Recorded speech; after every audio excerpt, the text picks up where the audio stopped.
Più test di controllo della positività del coronavirus anche per strada. Campione, la Regione annuncia un aumento dei cosiddetti tamponi.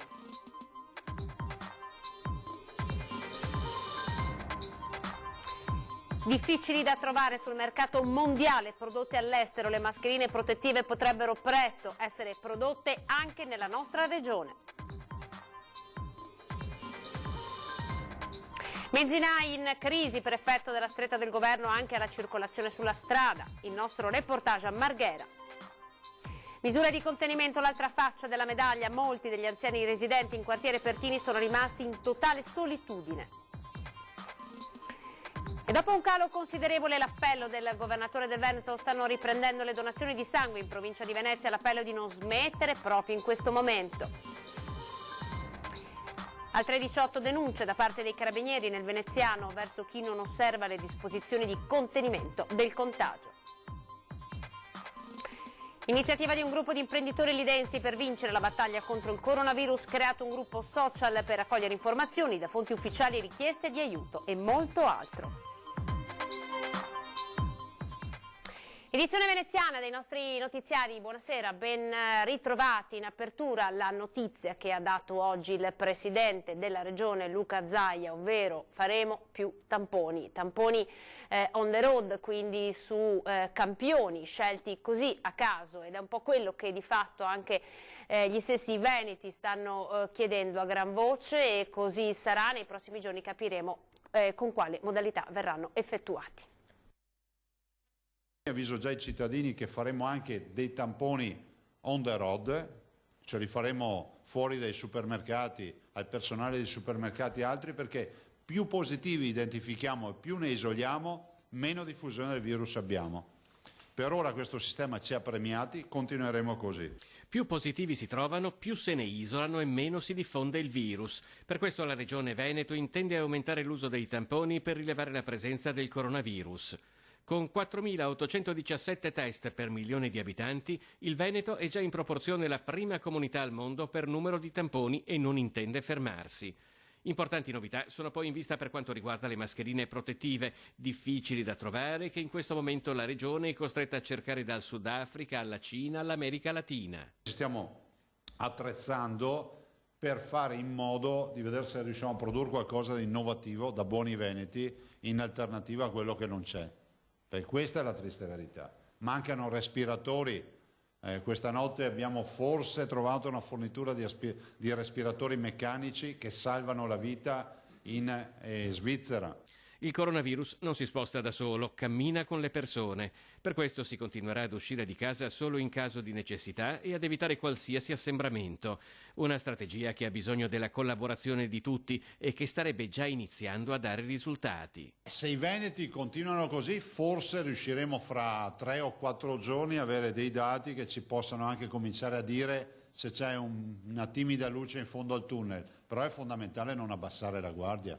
Questo è in assoluto fondamentale, restare in casa, non uscire se non per motivi indifferibili, come dice il decreto.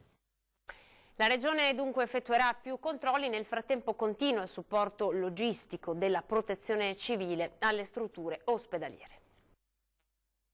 Stiamo ragionando anche su categorie specifiche di persone, e quindi quelle che possono essere più esposte, più a contatto con la popolazione, sempre nell'ottica di contenere e di creare questa cortina di protezione rispetto alla diffusione del virus. La Regione allarga lo spettro dell'esecuzione dei tamponi per isolare anche i positivi asintomatici. Sono stati tra l'altro inviati ai sindaci i nominativi dei positivi al coronavirus del loro comune, in modo da poter intensificare la sorveglianza attiva. Ma soprattutto tanti controlli, e tutti i contatti individuati dovranno essere posti in isolamento domiciliare fiduciario se sintomatici o in quarantena se asintomatici. Non solo più ai contatti diretti, ma anche agli contatti occasionali. Questo perché abbiamo visto anche dal progetto che è stato fatto a Vo, quindi il secondo giro di tamponi, che sono stati trovati 8 persone positive asintomatiche, che quindi non sapevano di essere positive ma continuavano a girare. Quindi isolare queste persone e poi, una volta trovate, metterle in isolamento fiduciario a casa permette di contenere il contagio. Nel frattempo prosegue anche l'attività della Protezione Civile regionale del Veneto. In questo momento abbiamo 187 squadre, quindi centinaia di volontari che sono sparsi sul territorio, che stanno operando su diversi fronti, dall'informazione alla popolazione, al trasporto di materiale sanitario ma non solo. Abbiamo montato già 88 tende presso le principali strutture ospedaliere, ne abbiamo altre oltre 55 mi pare, ma ne abbiamo recuperate anche altre 40 che sono in viaggio, stanno arrivando a Padova. Un altro tema è quello del lavoro, sentiamo il sottosegretario, candidato sindaco a Venezia, Pierpaolo Baretta, perché sono state trovate delle soluzioni e questa è una buona notizia, ammortizzatori sociali e poi il lavoro a distanza. È una buona notizia in queste giornate difficili la condivisione di un protocollo tra il governo e le parti sociali per la sicurezza nei luoghi di lavoro, fabbriche, officine e uffici. La produzione di beni e servizi deve essere concentrata su quelli essenziali per la vita collettiva e deve comunque garantire a chi lavora la massima protezione da ogni rischio di contagio. Per questo il protocollo prevede un utilizzo degli ammortizzatori sociali e del lavoro a distanza e comunque il rispetto delle regole che ci riguardano tutti, igiene personale, distanza di sicurezza e strumenti di difesa. Penso ai lavoratori di Marghera, a quelli dei trasporti pubblici, del Mose o degli altri cantieri. Penso alle forze dell'ordine e a quelli che prestano servizi alla persona. Il primo modo per difendere la nostra economia è sconfiggere il virus e dipende anche da noi. Cominciamo a parlare di categorie, allora, per effetto di quello che sta accadendo, chi sta soffrendo molto la crisi sono i benzinai, ovviamente ci sono pochissime auto su strada, quindi la gente non fa rifornimento. Sentiamo. Il lavoro è calato soprattutto da ieri pomeriggio, è andato quasi a zero, c'è poca gente in giro, quei pochi che ci sono un po' preoccupati. Buongiorno 20. Yes. E poi? L'altra ho visto che eri un po' titubante. La situazione è critica, non c'è lavoro, siamo qua perché comunque abbiamo degli impegni e dobbiamo dare un servizio. Due gestori diversi per altrettanti e differenti distributori di carburante, Marghera, via Fratelli Bandiera.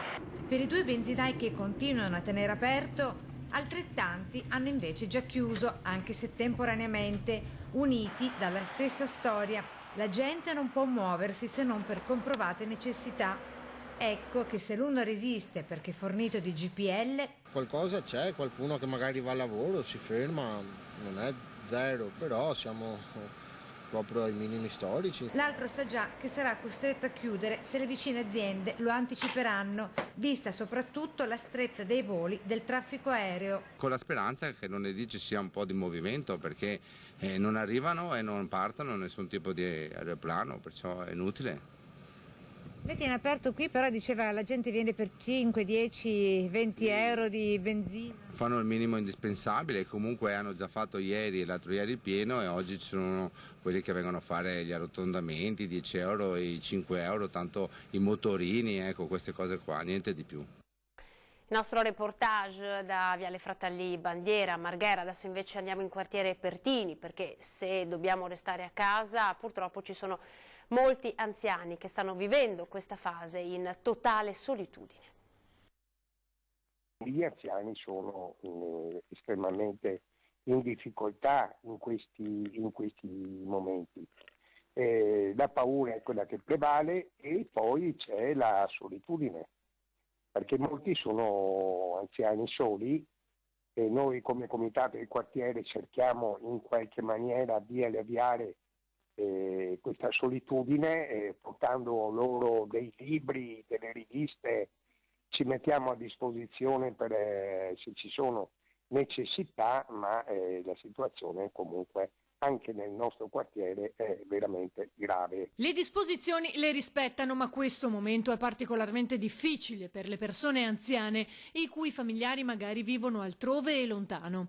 È la fotografia scattata dal presidente del comitato di quartiere Pertini a Mestre, Giorgio Rocelli. Cerchiamo di sopperire alla loro solitudine, come dire, o portandogli qualche libro davanti alla porta, oppure rimanendo anche il telefono. È una cosa abbastanza faticosa, però lo facciamo ben volentieri. Gli anziani hanno bisogno di stare in contatto con qualcuno, non vogliono sentirsi soli. Rocelli evidenzia poi un altro aspetto. Siamo quasi 5.000 persone e insomma facciamo di tutto per rispettare le disposizioni. Abbiamo alcuni ragazzini che purtroppo cercano di stare assieme, i genitori non riescono a capire più di tanto, ho dovuto fare più di qualche comunicato di quelli duri, avvisando che avrei chiamato i carabinieri, e da ieri sembra che la cosa sia rientrata normalmente. E anche dal quartiere Pertini arriva un appello. Tutti, anziani, giovani, dovete rimanere a casa. L'unico rimedio contro la influenza del coronavirus è quella di rimanere a casa, e lasciamo tranquilli l'ospedale, il pronto soccorso, i medici. Rimanete a casa. Si può uscire però per andare a donare il sangue, questo è un impegno fondamentale. Dopo un calo considerevole delle donazioni finalmente stanno riprendendo le donazioni in provincia di Venezia, l'appello è di continuare a donare.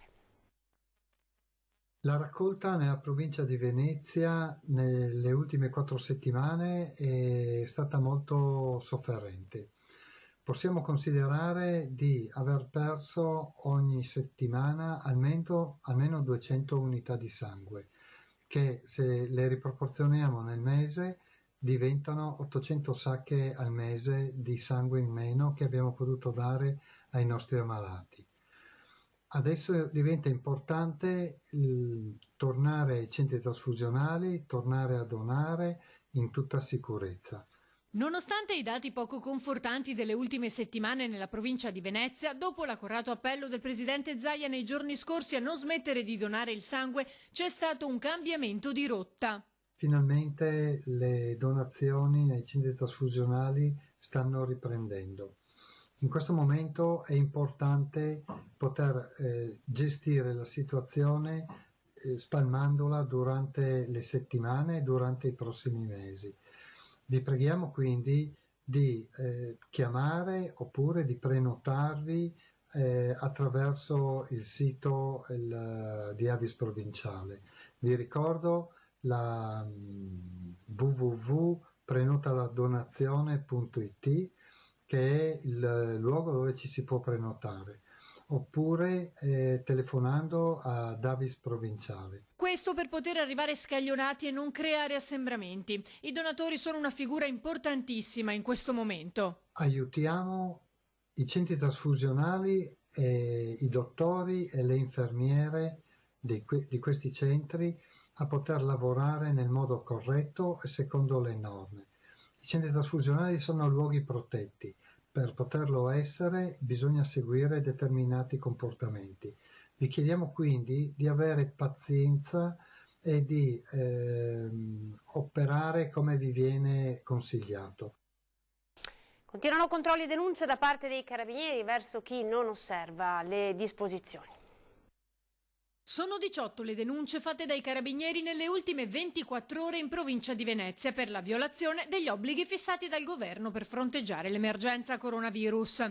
Nello specifico 5 sono state trovate fuori casa senza un giustificato motivo e assembrate tra la Giudecca e la riva di San Marco a Venezia. I carabinieri di Mirano hanno denunciato invece 2 stranieri e un'italiana, mentre quelli di Scorzè hanno denunciato un uomo all'interno della filiale Montepaschi perché non rispettava le distanze di sicurezza nonostante fosse stato più volte richiamato dal personale della banca.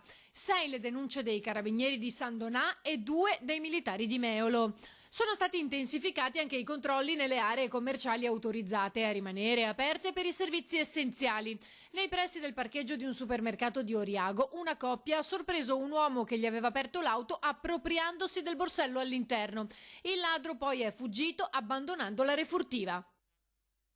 Dal direttore della Mostra del Cinema di Venezia, la grande campionessa Bebe Vio, sono molti i messaggi che arrivano dal mondo dei VIP, se così possiamo dire, alle persone direttamente attraverso i social network per ribadire di stare a casa.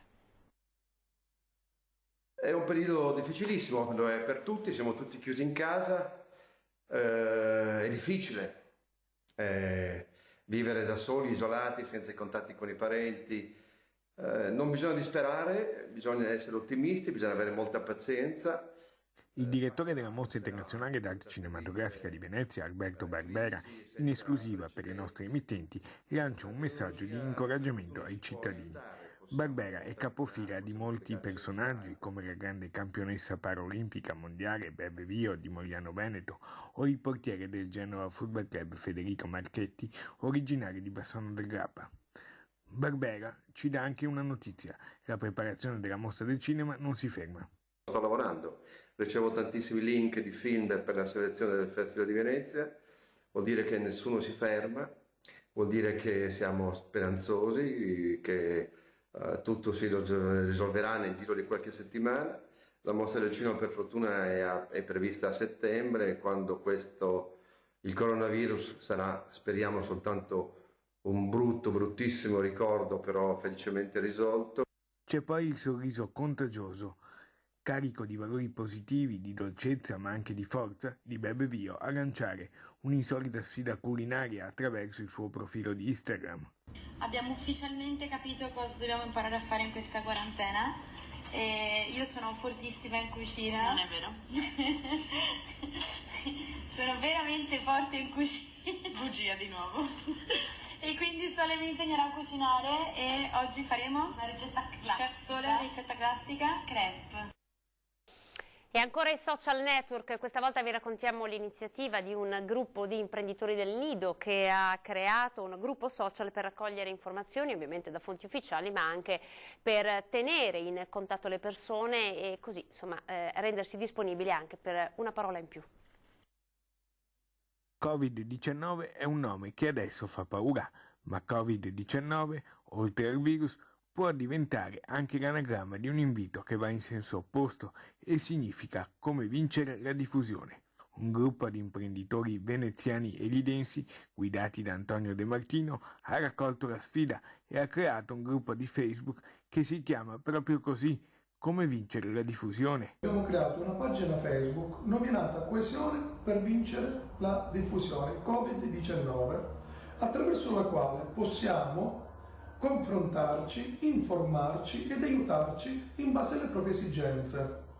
Quindi solo se coesi e solidali possiamo emarginare il coronavirus e riprendere in mano le nostre vite e le nostre attività. L'invito a tutti è molto chiaro. Stare a casa, attenersi alle misure di informazione e prevenzione ed uscire di casa per lo stretto necessario. In questi momenti occorre essere coesi e solidali l'uno con l'altro per aiutarsi vicendevolmente. Il gruppo ha suscitato subito un grande seguito e notevole interesse. Il motivo di questo mio messaggio è quello di far conoscere ai cittadini che l'unico modo per superare questo momento difficile della nostra vita è quello di rispettare e far rispettare quanto previsto ed emanato dal governo. Buona notizia per gli automobilisti, il Comune di Venezia ha sospeso il pagamento dei parcheggi sulle strisce blu di Mestre, Marghera e Lido a partire da lunedì 16 di marzo fino a venerdì 3 aprile o comunque fino alla cessata emergenza. Restano invece a pagamento le strisce blu di Piazzale Roma ed è contestualmente sospesa l'attività di controllo dunque da parte degli ausiliari della sosta. Ora con le immagini andiamo alla Basilica. La Soprintendenza di Venezia ha dato il primo parere favorevole al progetto per difendere la Basilica dall'acqua alta, ma intanto il Tesoro Marciano ha già perso circa 1 milione di euro al mese, che sono i proventi del biglietto d'ingresso. La Sovrintendenza ha dato un primo parere favorevole al progetto elaborato dalla Procuratoria con il coordinamento dell'architetto Mario Piana, proto della Basilica, per tutelare con delle barriere leggere e rimovibili la Basilica di San Marco dall'acqua alta. Il primo procuratore di San Marco, Carlo Alberto Tesserin, fa il punto. La Basilica di San Marco stia attraversando uno dei più brutti momenti della sua prestigiosa storia.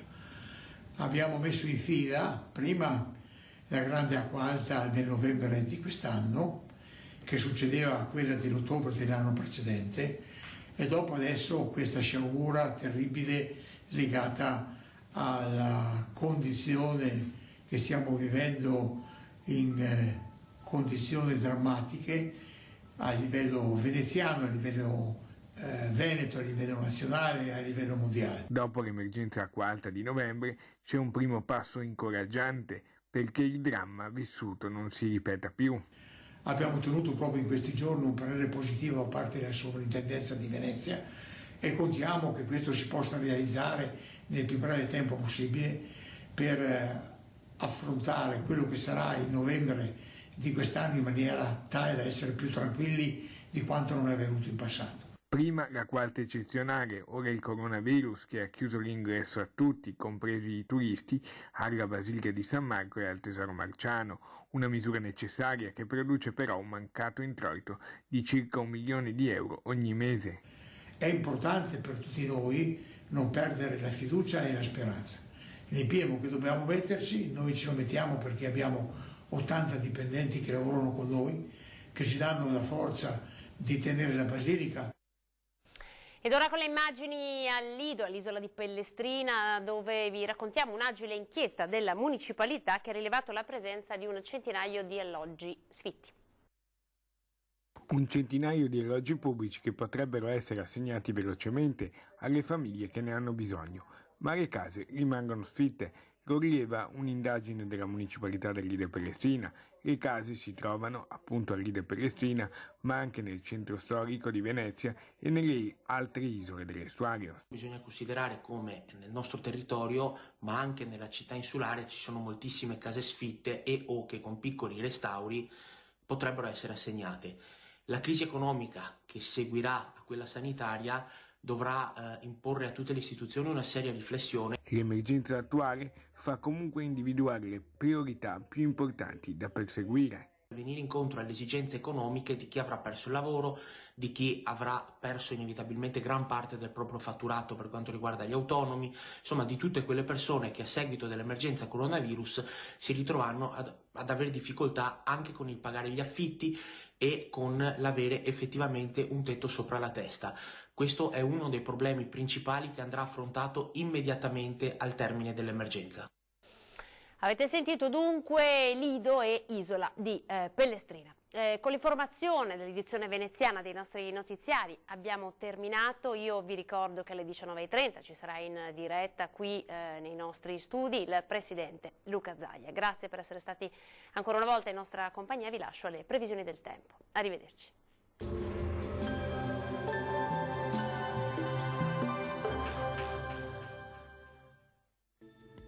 Benvenuti al Meteo. Il fronte perturbato abbandona l'Italia, il tempo dunque torna ad essere stabile sul nostro territorio. Il dettaglio di domenica 15 marzo.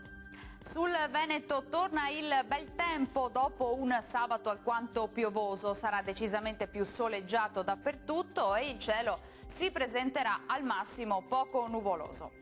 Temperature minime tra lo 0 e i 5 gradi, massime invece tra 11 e 15 gradi. Ci spostiamo ora sul Friuli Venezia Giulia, anche qui sarà asciutto e stabile con sole prevalente e solo con qualche nube a carattere sparso. Temperature minime tra 1 e 5 gradi, massime invece tra 12 e 14 gradi. Uno sguardo infine alla situazione del Trentino Alto Adige, anche qui sarà bel tempo, sarà soleggiato solo con qualche innocuo addensamento. Temperature minime tra 3 e 4 gradi, massime invece tra 13 e 15 all'incirca. Dal meteo per ora è tutto, vi auguro un buon proseguimento in compagnia di Antenna 3. Arrivederci.